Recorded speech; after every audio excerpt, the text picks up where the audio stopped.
Rev up your engines!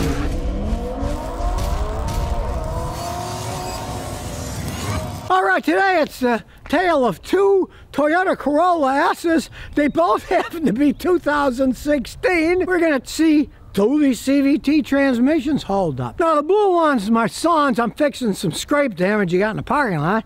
And this is the customer's. Now, this one has almost 200,000 miles more than my son does. They're practically the same exact car.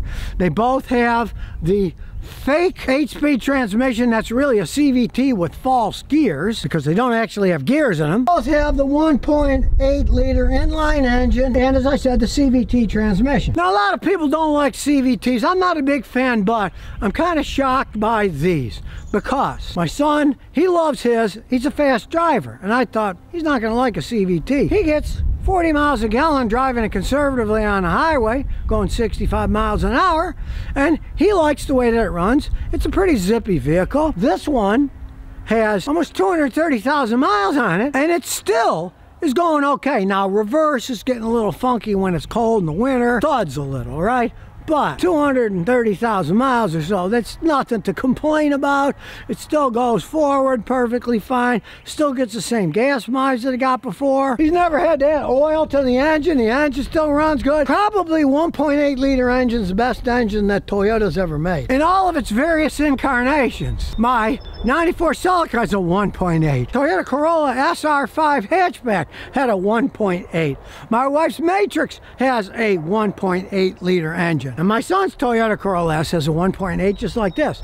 They are probably the best 4-cylinder engines ever made for the combination of gas mileage, reliability, and decent enough power. They come in various incarnations. This one has just the steel wheels. He's missing the hubcap. And my son opted for the fancy wheels. And as funny as it may seem, he actually gets about a mile or two per gallon better gas mileage than this one because those wheels do weigh less. It doesn't have to pull a wheel that's as heavy. So sometimes the fancier wheels help you out a little bit. Of course, it's only like maybe a 1 or 2 miles per gallon at best. And then when you break the wheel and you find out how much the wheels cost, then you'd probably say, I wish I would have had steel wheels that would just get bent and I could hammer them back out. You can't do that with alloy wheels. He wants me to see what kind of shape this is in because, like I say, it's got 200,000 more miles than my son's car has. We'll look inside and he's got a little defense bed here. That's pretty cool. The owner just told me this is an actual old police club. It does look like an old billy club. Even got the threaded rod that would go down there. Right. He said he never had to use it, but hey, if somebody was coming at me and shaking this thing, I think I'd think twice and go away. Now as we look inside, nice steering wheel, black and chrome interior, and it doesn't have real gears. You can shift it, right? It's even got paddle shifters on it here, right?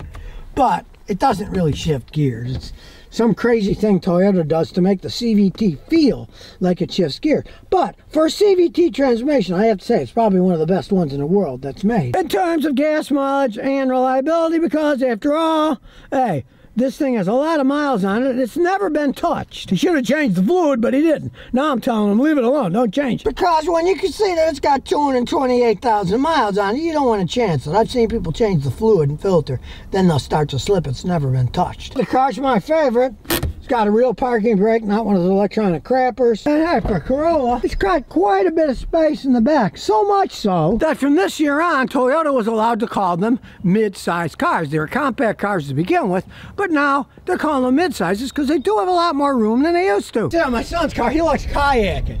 So he got this kayak one. You can stick another set here and you can have 2 kayaks on it. He only has 1 kayak, so he only put 1 on. So it's like a Cyclops.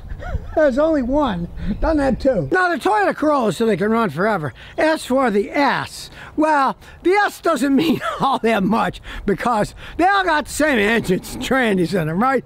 It's not like, oh, the S has 250 horsepower. No, they put an S on there for sporty, you know, and they look a little bit sporty, but, you know, it doesn't mean it's still a regular Toyota Corolla that can last a really long time and is certainly not a race car. He bought it used, $13,000. Let's see, he's put over 200,000 miles on it, so I'd say not a bad deal. They say that a car these days is going to cost you about $6,000 a year to buy maintain all that stuff. So basically, he paid for like a little over 2 years, and yet he's got 200,000 miles out of the thing. You can't beat a deal like that. Now, I mean, you never know what's going on until you check it. So out comes my fancy scan tool. My phenomenal fancy scan tool, the MaxiSys Ultra. Here we go, it's already detected it before I could even do anything. It's a Toyota standalone diagnosis. And we can do a topology scan, so away we go. While it's doing the scan, we'll kind of look around. So it's got a nice setup. I actually like his older ones better because, look, the screen is integrated. It looks like it was made for it. I hate the new ones where they have that ugly rectangular screen that blocks some of your view and sits up there looking ugly. This, to me, looks like it belongs to the car. Alrighty, we got 8 trouble codes, so let's see what they are. Knock sensor, evap purge, startability you get all the time with a key. He had a weak battery, so that was part of that thing is. Now, another startability. A lot of this, they could have low circuits because his battery terminals were corroding stuff. So what we're going to do here is we're going to erase these codes and see if any of them come back, because they might not. Codes are body control modules, so let's see what those are. Lost communication, and that often happens when the battery gets low. So we'll also erase those codes. Then we'll look at live data. So we'll start her up. And we'll go to live data. Black's good, red's bad. We'll see what's going on. Throttle sensor's normal. Closed loop like it's supposed to. The battery's 13.94.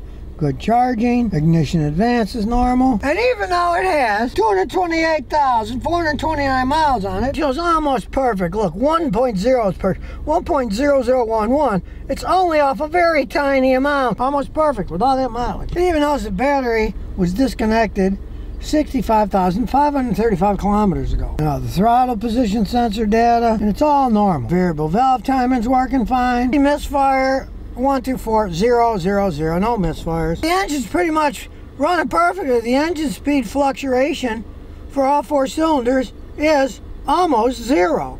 It's 0.03 and 0.02 for 3 and 4, but I mean, you're talking about the other ones are 0. It's practically perfect for a car with this many miles on it. And you can see there's no problems. It's a CVT, but the history of the code numbers is 0. It never had any codes for the transmission. So here we go on a road test. Now I can feel it's got 228,000 miles. The struts are a little bit worn. It's kind of bouncy like a Porky Pig cartoon truck. But it's still going down the road. Now these are horrible roads here, so I expect it to be bumpy. And lo and behold, you know, you feel the bumps. It's not horrible. It would be quite a bit better for that new struts, but hey, it goes down the road. His tires aren't wearing on evenly. If your tires wear out, then yeah, you gotta get new struts. But if not, you can live with it. Nobody's over there, nobody's over there. We'll give it some gas in. Not bad. Just like my son's, it's got good acceleration. Now you can notice it didn't shift gears then because it is a CVT transmission. But as you drive down the road normally, you get fake gear shifts. That's how that stuff works. It's kind of weird, but they found out that people like the idea of feeling gear shifts, so they program fake shifts into it to make it look like it's shifting even though it can't. Nice handling car still. The AC's on, it still blows nice and cold. I heard a little noise when I was turning, he talked to me about it. It sounds like the CV joint is making a little noise, so we're going to check that when we get back. Hear it? Now he said it's been making it for years, so it's not a serious noise, but we'll check it out. We check the noise, we'll go back here, and as you can see, none of the codes have come back, so who cares? Ghost codes, who knows? There's nothing serious wrong. We're gonna look inside here, my little light. And what I see is the boot is not ripped. That is one of two things. Either before he owned it, someone replaced that boot, which is very possible because that boot's awful clean looking for its age. So they might have replaced the boot. And since they replaced the boot, the grease had leaked out. They put a new boot and grease in, but the joint had worn some, so now it makes a little bit of noise when you turn really far. Since it only makes it to the far edge, that means just the edge is worn of the joint internally, and since they're steel ball bearings and stuff, what the heck? He can keep driving it that way. It's not physically broken. Now, maybe it wasn't replaced, and if it wasn't, that's just pure wear of 200,000 something miles. But on the other hand, if that is the original one and the original boot, man, did they make those boots? 228,000 miles, and the boot is still in good shape, not ripped and torn, so you don't have to worry about it. You get a car like that, you turn it all the way and then hear that clickety-click sound that we heard, jack it up. If you see the boots are still on, no grease is leaked out, when they're really worn, they will clack all the time, all the grease will leak out, and you'll see a mess. This one's still whistle clean. So there you have it. Two 2016 Toyota Corolla S's, and one's just a baby with some mileage on, and one's got 228,000 miles, and they both still run like a clock. That's Toyota for you. That's why they sell millions and millions. Last time I looked, I think they sold 45 million Corollas. And it only makes sense because they're great transportation vehicles. They're not horrible for driving around. Yeah, they're not as fast as a Honda. The Hondas are a little bit faster, right?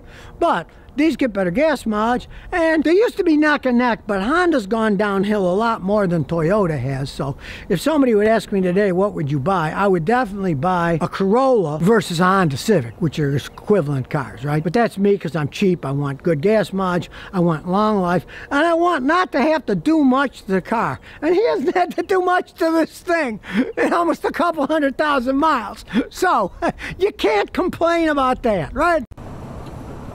So if you never want to miss another one of my new car repair videos, remember to ring that bell.